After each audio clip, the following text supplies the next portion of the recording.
दोस्तों नमस्कार। आज हम करंट अफेयर के अपने नेक्स्ट सेशन में आज हम बात करने वाले हैं। दोस्तों कल सुप्रीम कोर्ट का एक निर्णय आया, चाइल्ड पोर्नोग्राफी को अपराध घोषित किया गया है। तो इस विषय में आज हम डिटेल से जानेंगे कि इसका क्या परिणाम है, इसके क्या दुष्परिणाम हैं और इसमें कौन सी मौलिक अधिकारों का उल्लंघन हो रहा है और पॉक्सो एक्ट क्या है। तो इसके विषय में आइए दोस्तों विस्तार से जानते हैं। तो ये दोस्तों आप देख रहे हैं कि सुप्रीम कोर्ट ने इसे चाइल्ड पोर्नोग्राफी को अपराध घोषित किया है। आईटी एक्ट और ये आपका पॉक्सो एक्ट के तहत, ये कानूनों के तहत इसे अपराध घोषित कर दिया गया है। अभी कल ही हुआ है। हमारे जो मुख्य न्यायाधीश हैं चंद्रचूड़ साहब की अगुवाई में एक गठित हुई थी कमेटी, और इन्होंने आदेश दिया है कि भारत सरकार इसमें तत्काल अध्यादेश लाए और जब भी संसद का सत्र शुरू हो तो उसमें कानून बनाकर इसे अपराध घोषित किया जाए। और जो हमारे हाई कोर्ट्स अलग अलग इस पे निर्णय दे रहे हैं। तो दोस्तों अभी हुआ क्या था कि हाल फिलहाल में कुछ दिन की ही घटना है। इसको ये आपका मद्रास हाई कोर्ट ने इस चाइल्ड पोर्नोग्राफी देखने को और मोबाइल में अपने रखने को इसे अपराध नहीं माना था। तो दोस्तों इसको जब सुप्रीम कोर्ट में एक याचिकाकर्ता हैं उन्होंने इसे दायर किया तो फिर सुप्रीम कोर्ट ने लंबी सुनवाई के बाद इसे अपराध घोषित कर दिया है। तो ये अपराध होना भी चाहिए क्योंकि दोस्तों ये समाज के लिए बहुत ये पेनफुल है। तो इसमें जो हमारे परीक्षा की दृष्टि से 2-3 जो पॉइंट्स आ रहे हैं उसमें ये है कि ये भुवन रिभू करके एक व्यक्ति हैं, ये just right for children alliance के संस्थापक व याची हैं दोनों। मैंने जैसे पेपर में पूछा जाता है कि किसने ये केस किया था सुप्रीम कोर्ट में, तो ये just right for children alliance के संस्थापक हैं भुवन रिभू, जिनके एक रेट इन्होंने दायर की याचिका करता है। तो इन्हीं के याचिका पर ये सुनवाई हुई और सुप्रीम कोर्ट ने इस पर निर्णय दिया कि ये अपराध माना जाएगा। तो दोस्तों इसके बहुत अलग अलग दुष्परिणाम हैं। क्यों, हमारे देश में वैसे भी पोर्नोग्राफी का बहुत गंदा इतिहास है और इसके जो आंकड़े हैं चाइल्ड पोर्नोग्राफी के, तो ये डेली 1 लाख लोग इन्हें देखते हैं। तो इसके लिए अब किया सुप्रीम कोर्ट ने कि जो ये देखेगा उसके लिए भी अपराध है और दंड का प्रावधान है। जो इसको स्टोर करेगा अपने मोबाइल में, लैपटॉप में, कहीं भी, वहाँ वो भी अपराध है। और जो इसको व्यावसायिक तरीके से इस्तेमाल करेगा, कहीं अपलोड करेगा, किसी को सेंड करेगा सोशल मीडिया में या कहीं भी, तो वो तीनों केस में इसको अपराध घोषित किया गया है। अभी तक ऐसा नहीं था। तो ये इससे बच्चों के जो है मानसिकता पे जो पड़ रहा था प्रभाव, ये उसको सुरक्षित करने के लिए है। तो जो सुप्रीम कोर्ट ने कुछ मुख्य बातें कही हैं दोस्तों, इसको हम देखते हैं कि सुप्रीम कोर्ट ने कहा कि ये आज के समाज में ये चीज़ और भाई बच्चों को हित को देखते हुए ये चीज़ें सब बंद हो जानी चाहिए। और सरकार ने भी बहुत रोक लगाई है पोर्नोग्राफी पर चाइल्ड पोर्नोग्राफी पर ज़्यादा बात नहीं होती थी, लेकिन अभी ये जिस तरीके से बढ़ रहा है ये अपराध बहुत तेज़ी के साथ, तो अब इसमें जो सुप्रीम कोर्ट ने दिशा निर्देश जारी किए हैं या अपने आदेश में जो बातें कही हैं, तो देखिए इसमें इन्होंने कहा कि चाइल्ड पोर्नोग्राफी सामग्री रखना अपराध है। ये इसका जो मतलब प्रभाव है ये बताया मैंने कि चाहे रखना हो, चाहे देखना हो, चाहे भेजना हो, तीनों अपराध घोषित किए गए हैं। इसके जो मतलब सुप्रीम कोर्ट ने कहा है कि इनको भी ये रोकना है तो व्यापक सेक्स एजुकेशन का प्रचार करना ही होगा। तो अब इसके लिए सरकार व्यवस्था करेगी, स्कूलों में, कॉलेजों में, टीवी में, सोशल मीडिया में, हर जगह प्रचार करेगी कि ये सेक्स एजुकेशन का प्रचार प्रसार किया जाए। वैसे भी छोटे छोटे स्कूलों में इसकी शुरुआत अब हो चुकी है। बैड टच, गुड टच, ऐसी चीज़ों को बताया जा रहा है क्योंकि बच्चे उस उम्र में, उस पड़ाव में वो जान भी नहीं पाते कि उनके साथ यौन शोषण हो रहा है। और इसी के कारण जो बड़े लोग हैं जो अपराध करते हैं वो बच निकलते हैं क्योंकि बच्चों को जानकारी ही नहीं कि उनके साथ ये क्या हो रहा है और वो इसको एक आदत या हैबिट समझ लेते हैं और ये हैबिट बाद में उनके लिए बहुत दिक्कत देती है दोस्तों। तो अब स्कूलों में अभियान चलाया जाएगा जैसा सुप्रीम कोर्ट ने कहा है, और ये एक कार्यक्रम के तहत किया जाएगा ताकि बच्चों को जल्द से जल्द इसके लिए शिक्षित किया जा सके, उन्हें बताया जा सके कि क्या गलत है क्या सही है। और जो लोग इस सामग्री को बढ़ावा देते हैं, जो लोग इसके लिए इसके तहत अपराध करते हैं, तो उनको दंडित भी किया जाएगा ताकि दोनों तरफ से चीज़ों को सुरक्षित किया जाए। और दोस्तों, सुप्रीम कोर्ट ने कहा ये मानवता और मौलिक अधिकारों का हनन है, तो हम आगे देखेंगे कि कौन कौन से मौलिक अधिकारों का हनन करता है ये। और सार्वजनिक अभियान चलाया जाएगा जिससे जागरूकता फैलेगी, और स्कूल में प्रारंभिक पहचान अभियान व शिक्षा में इसका सेक्स एजुकेशन को लेकर एक चैप्टर आएगा बहुत जल्द, तो वो सबके लिए अनिवार्य होगा और ये प्राइमरी से ही शुरुआत की जाएगी।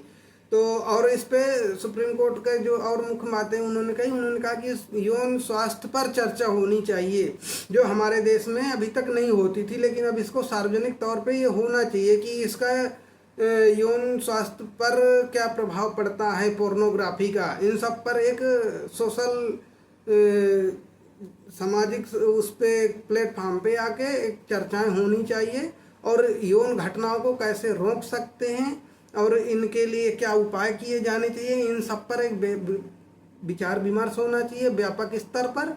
जो सुप्रीम कोर्ट ने ये बातें कही हैं अपने इस कल के फैसले पर, तो दोस्तों ये बहुत ज़रूरी भी है।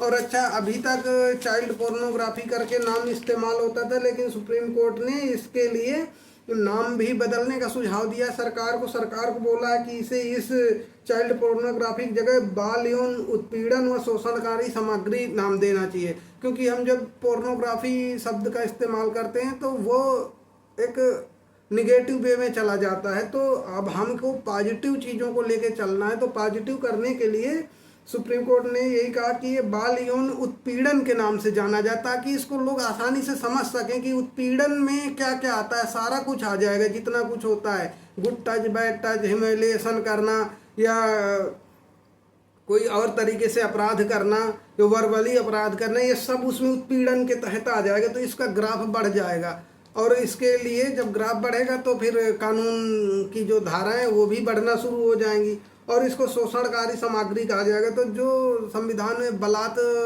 श्रम, बलात् शोषण की जो बात कही गई है, ये सब उसके तहत काफ़ी ज़्यादा हो जाएगा। तो दोस्तों, ये एग्ज़ाम की दृष्टि से बहुत महत्वपूर्ण है और करंट अफेयर्स है, तो इसके विषय में हर एग्ज़ाम में लगभग आने वाले समय में, क्यों अभी तक ये ऐसा कानून था नहीं भारत के पास।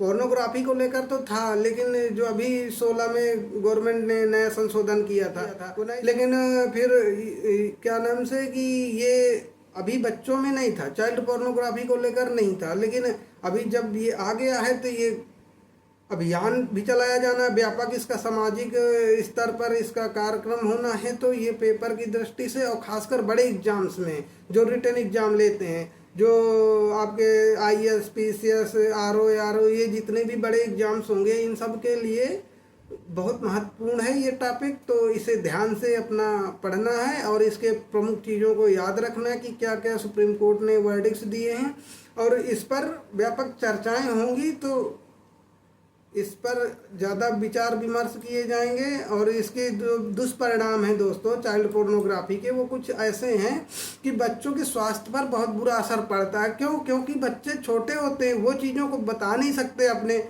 और जब वो बता नहीं पाते तो उस चीज़ को अडॉप्ट करना शुरू कर देते हैं। इसके कारण उनकी मानसिकता जो है कुंठित होने लगती है, वो अपराध बोध में चले जाते हैं। उनको जब ज्ञान होता है कि उनके साथ ये गलत चीज़ें हुई हैं, तो वो तब तक उनको बड़े होते होते अपराध बोध होता है, उन्हें लगता है कि हमने कौन सा पाप कर दिया। ये जो पाप पुण्य की जो प्रथा चलती है, वो उनको बहुत ज़्यादा डिस्टर्ब करने लगती है। उनका मन कुंठित होने लगता है कि अभी वो बच्चे बड़े भी नहीं हुए, जाने भी नहीं कि सेक्स एजुकेशन होता क्या है, लेकिन यौन उत्पीड़न है क्या चीज़, लेकिन वो उसका शिकार हो चुके हैं। और अभी आजकल देखा जा रहा है बहुतायत मात्रा में, ट्रेनों में सफ़र करते हुए, बाज़ारों में, हर जगह मार्केट में आप जाओ, कहीं भी मेला वगैरह जाओ, हर जगह, मतलब स्कूल भर में नहीं, घरों में ही हर जगह ये बढ़ रही है, बहुत तेज़ी से प्रवृत्ति बढ़ रही है। इसके बढ़ने का यही कारण ही एक यही है कि बच्चे अपनी बात बता ही नहीं पाते। तो जो अपराधी है वो संगीन अपराध करके निकल जा रहा है और इसका दुष्परिणाम बच्चों के स्वास्थ्य पर पड़ रहा है और इसी से यौन अपराधों को बढ़ावा मिलता है। भाई बहुत से बच्चे होते क्या है, जब उनके साथ हुआ रहता है। अभी दोस्तों एक केस आया था, आपने सुना होगा, एक सांसद हैं आप पार्टी की, स्वाति मालीवाल। वो बताती हैं कि उनके पिता खुद, जब वो बच्ची थी छोटी सी, तब उनके पिता खुद उनके साथ यौन शोषण करते थे। तो अब बताओ, जब सगा पिता अपनी बच्ची के साथ यौन शोषण कर सकता है और वो बच्ची जब आवाज़ उठाती थी अपने माँ से, तो उसकी माँ कहती थी कि चुप रहो। तो मतलब ये उन्होंने ऐसी बातें बताई और आगे सोशल मीडिया पे बताई, न्यूज़ पे मतलब बताई जाके। तो ये सहमा देने वाली चीज़ें कि मतलब इतने बड़े शहरों में जो लोग रह रहे हैं उनके साथ भी उनके घर में ही ये चीज़ें घटित हो रही हैं। तो दोस्तों आप देखिए कि कितना इसका दुष्परिणाम हो रहा है। हमें लगता है कि कुछ नहीं हो रहा, लेकिन छोटे छोटे बच्चों के, बहुत से बच्चे लोग क्या करते हैं, उनके गाल खींचने लगते हैं, उनको किस करने लगते हैं। ये सब उनको समझ नहीं आता, लेकिन जब तक वो समझते हैं तो या तो उसको हैबिचुअल हो जाते हैं, उनको फिर लगने लगता है कि नहीं ये जो हो रहा है ये सही हो रहा है, ये अच्छा है। या तो फिर वो जब जानते हैं कि नहीं ये तो गलत हुआ उनके साथ, तो फिर अपराध बोध में जाते हैं। तो दोस्तों ये इसका उनके मानसिकता पे बहुत बुरा प्रभाव पड़ता है। इसीलिए इसको सुप्रीम कोर्ट ने एक अपराध के रूप में लिया है और जघन्य अपराध के रूप में लिया है दोस्तों। तो इस सब को ध्यान में रखना है और ये सामाजिक स्तर पर तो मान्य नहीं होना चाहिए। अब देखिए इसमें जो ये मैप है, इसमें अब सीधे सीधे आया है 1 लाख लोग प्रतिदिन देखते हैं। तो भैया अब ये गलती कोई ना करे, एक तो अपने मोबाइल पे ना रखे इन चीज़ों को, और रख रहा है तो आईटी एक्ट के तहत आप बचोगे नहीं। क्योंकि कोई ये समझे कि मोबाइल में कोई चीज़ सुरक्षित है, सुरक्षित नहीं। आपकी हर एक गतिविधि पर सेल कंपनियां जितनी भी हैं ये सब नज़र रखती हैं कि आप क्या करते हो, आपके फ़ोन में कौन सी वीडियो है, कौन सी फ़ोटोज़ पड़ी हैं, आप क्या कर रहे हो, एक चीज़ है। तो आप लोग सतर्क रहिए और पकड़े गए तो फिर जेल जाना पड़ेगा। इसमें अनुच्छेद 19 का उल्लंघन और अनुच्छेद 34 का उल्लंघन सीधे सीधे होता है। क्योंकि अनुच्छेद 19 में बताया गया है कि यौन अपराधों से बचाना है, मतलब ये उनके बच्चों के उस पर है।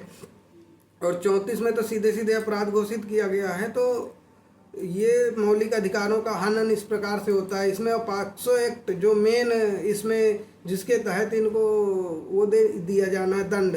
तो दोस्तों ये पॉक्सो एक्ट की जो 15वीं धारा है, तो उसमें एक्ट 15(1) कहता है कि पोर्न सामग्री रखे जाने पर न्यूनतम 5,000 से 10,000 रुपये तक जुर्माना लगाया जाएगा, जो भी अपने मोबाइल में रखेगा। और जो उसका प्रसार करेगा तो उसको 3 वर्ष की सजा का प्रावधान इसमें किया गया है। दोस्तों जो लोग दोस्तों इस सामग्री का प्रसार के उद्देश्य से जो लोग रखे हुए हैं, लेकिन जिन्होंने प्रसार अभी तक किया नहीं है, उनको 3 वर्ष की सजा और जुर्माना 10,000 तक जुर्माना दोनों इसमें लगाए जाएंगे। और 15(3) एक्ट के तहत कहा गया कि जो वाणिज्यिक इस्तेमाल कर रहे हैं, यानी कि जिन्होंने किसी को सेंड किया या कहीं अपलोड किया सोशल मीडिया में, या इसको किसी को बेचा, व्यापार किया इसका, तो उनको 3 से 5 वर्ष की कड़ी से कड़ी सज़ा दी जाएगी। तो दोस्तों ये पॉक्सो एक्ट है और पॉक्सो एक्ट में जमानत नहीं होती है। आपको जब आप फंसेंगे तो सीधे आपको जेल ही जाना पड़ेगा। तो ये याद रखिए। और ये मुख्य रूप से परीक्षा की दृष्टि से दोस्तों देखें तो ये पॉक्सो एक्ट धाराएं और 15वीं धारा के 1, 2, 3 जो पार्ट हैं, इन तीनों का महत्व है और ये पूछा जाएगा। और इसके विषय में और ज़्यादा पूछा जा सकता है कि ये पॉक्सो एक्ट कब बना या किससे संबंधित है, किस अपराध से संबंधित है। तो छोटे छोटे जैसे छोटे एग्जाम में तो पूछ लेगा पॉक्सो एक्ट क्या है, किस अपराध से संबंधित है, या यौन शोषण अपराध के लिए किस एक्ट के तहत सजा दी जाएगी। तो ऐसे कुछ क्वेश्चन पूछ सकता है। तो ये पॉक्सो एक्ट को थोड़ा याद रखना है। और संविधान से तो ज़्यादा पूछने की उम्मीद नहीं, लेकिन 19 और अनुच्छेद 34 का थोड़ा सा याद रखना है कि ये बच्चों के लेकर है। और 23 अनुच्छेद भी उसमें आ जाता है कि बलात् श्रम को लेकर, तो वहाँ भी अपराध होते हैं। तो दोस्तों इसको याद रखना है। और यही जो है अपराध को रोकने में काम करेगा। और दोस्तों देखो, जो आईटी एक्ट है वो क्या करेगा, जो आप मोबाइल पे जो रखेंगे सामग्री उस पर, और जो आप सर्कुलेट करेंगे सोशल मीडिया पे, तो वहाँ पे आईटी एक्ट के तहत भी आप पर केस दर्ज होंगे। तो ये पॉक्सो एक्ट तो दर्ज होगा आपके अपराध की सामग्री रखने पर, लेकिन आप कहीं भी यूज करते हैं सोशल मीडिया वगैरह में, तो उसके लिए आईटी एक्ट भी आप पर हावी होगा। तो ये आप याद रखिए बिल्कुल, एक तो बचना भी है और परीक्षा की दृष्टि से भी ये बहुत आवश्यक है। तो दोस्तों ये टॉपिक है, और फिर कल मिलते हैं, कल किसी और टॉपिक को लेकर। तब तक के लिए धन्यवाद। आप लोग इसे देखिए और लाइक शेयर कीजिए, कमेंट कीजिए, आगे बढ़ाइए और लोगों को जानकारी दीजिए। मेरी कोशिश है कि इसको मैं डिटेल में बताऊं, और मैंने कोशिश की है इसे बताने की, तो इसे देखिए और धन्यवाद। फिर मिलते हैं।